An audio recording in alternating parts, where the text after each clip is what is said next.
amasengesho y'ishengero rya Yesu Kristo ihangagera ry'Imana. Turatumira umuntu wese aba mu gihugu cyacu Burundi n'umurundi wese aba mu mahanga kwitabira amasengesho yo gusenyura ibisika vya Yeriko azoba ku magenekerezo ya 17, 18 na 19 za Kigarama 2021.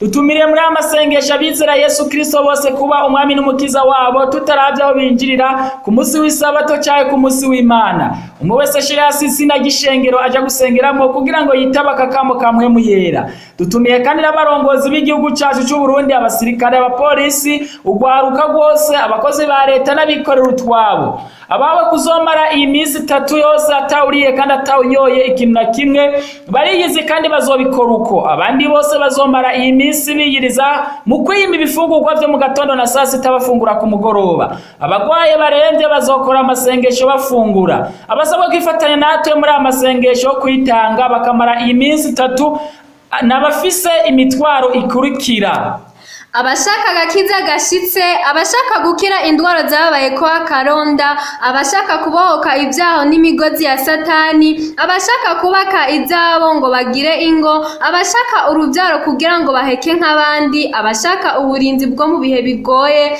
abashaka akazi nk'abandi, abakeneye iwabo bakareka guturatura, abafise abana n'abo bubakanye bosengera, abafise imitwaro yo mwibanga n'imiruho mu mitima. Bizane byose ku mwami wacu Yesu Kristo arabaruhura, atambuka ku mazi akazibiza ingunza, agahaza abashonje, agakiza ingwara zose, akazura abapfuye, agatanga ubugingo budashira. Abifilipi igice cya 4 ku murongo wa 6. Tugiye kuvuza inzamba kandi tuye akamo kuko inganji ya Yesu Kristo yashinzwe ubudakuka mu gihugu cyacu cy'u Burundi, kandi twahawe iri sezerano rikaba rishikijwe n'uhoraho Imana yacu. Nuko zanzamba zivuze abantu baca biha akamo, mbere bacumva ijwi ryazo baciye biha akamo icarimwe. Inzitiro zica zihomvokera hasi, abantu baca bararengagira bitera mu bisagara, umuntu wese aho yaratumbereye barakinesha. Ibyo tubisanga mu gitabo cya Yosuwa igice cya 6 umurongo wa 20.